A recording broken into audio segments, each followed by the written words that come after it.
হরে কৃষ্ণ, রাধে রাধে। চৈত্র মাসের কৃষ্ণা একাদশী।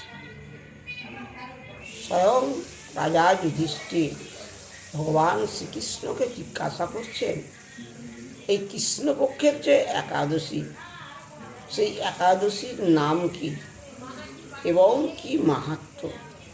তখন ভগবান শ্রীকৃষ্ণ বলছেন, এই যে কৃষ্ণপক্ষের যে একাদশী, এই একাদশীর নাম পাপ মোচনী একাদশী। ভবিষ্যত্তর পুরাণে উল্লেখ আছে। মান্ধাতা প্রশ্ন করছেন কার কাছে? শ্রী লোমশ মুনির কাছে। লোমশ মুনি বলছে যে এই যে একাদশী, এই পাপ মোচনী একাদশী করলে সর্ব পাপ হতে মুক্ত পাওয়া যায়, পিচাসত্ব মুক্ত হতে পাওয়া যায়। সেই ধনপতি কুবেরের চৈত্রনদ নামে একটি পুষ্প উদ্যান ছিল। সেইখানে এক শিব ভক্ত, তার নাম মেধাবী। তিনি কি করতেন? সবসময় শিবের আরাধনা করতেন। এখন শিব শত্রু কামদেব কি করলেন? ওনার ধ্যান ভঙ্গ করার জন্যে এই যে অপ্সরারা ছিল, সে অপ্সরারা দেহে প্রবেশ করে ওই মেধাবীর সামনে যে নানা অঙ্গভঙ্গি করতে লাগলেন। তখন সেই মঞ্জু ঘোষের নজরে পড়ল সেই মেধাবী। এই মেধাবীর সঙ্গে মঞ্জু ঘোষের প্রণয় ঘটল, ভালোবাসা ঘটল। ওইখানে ওই মেধাবী শিবের আরাধনা বন্ধ করে দিয়ে ওই মেধাবীর সঙ্গে ওই গভীর জঙ্গলে রয়ে গেল। অর্ধ শতবৎসর তার সঙ্গে কাটিয়ে দিলেন।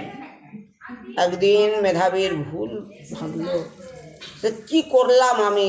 ভগবানের আরাধনা করা বন্ধ করে দিয়ে আমি এর সঙ্গে রয়ে গেলাম। একদিন এই মেধাবী বলছে সেই মঞ্জু ঘোষকে, তুমি ফিরে যাও, তুমি যেখানে ছিলে সেখানে ফিরে যাও, আমি আবার ভগবানের ধ্যান আরাধনা করব, স্বয়ং বাবা ভোলানাথের। তোমার জন্যেই আমার যাগ যজ্ঞ তপস্যা সব গেল। তখন মঞ্জু ঘোষ বলছে, কেন আমি ফিরে যাব? তখন মেধাবী বলছে, আচ্ছা তুমি আজ সন্ধ্যাটা পর্যন্ত থাকো, তারপরে ফিরে যাবে। ও কথা তখন অমত হলো। সঙ্গে সঙ্গে মেধাবী অভিশাপ দিয়ে দিলেন, যাও তোমার পিচাসত্ব রূপে জন্মগ্রহণ করো, পিচাস রূপে। তখন ওই মঞ্জু ঘোষ কাঁদতে কাঁদতে বলছে, আমি কিভাবে এই সাপ থেকে মুক্ত হব? তখন ওই মেধাবী বলেছিল, তুমি পাপমোচনী একাদশী ব্রত পালন করো, এতেই তুমি সর্ব পাপ হতে মুক্ত হয়ে যাবে। ওই মঞ্জু ঘোষ ওখান থেকে চলে এলেন। এসে পিতার কাছে যখন বললেন, পিতাও বললেন, তুমি পাপমোচনী একাদশী ব্রত পালন করো। ওই পাপমোচনী একাদশী ব্রত পালন করে তিনি মুক্ত হলেন। এই ফাল্গুন মাসের 30 তারিখ রবিবার পাপমোচনী একাদশী ব্রতের পালনই হবে। গোস্বামী মতে রবিবার একাদশী, চৈত্র মাসের 30 তারিখ রবিবার একাদশী। আমাদের প্রত্যেকের কর্তব্য একাদশী ব্রত পালন করা।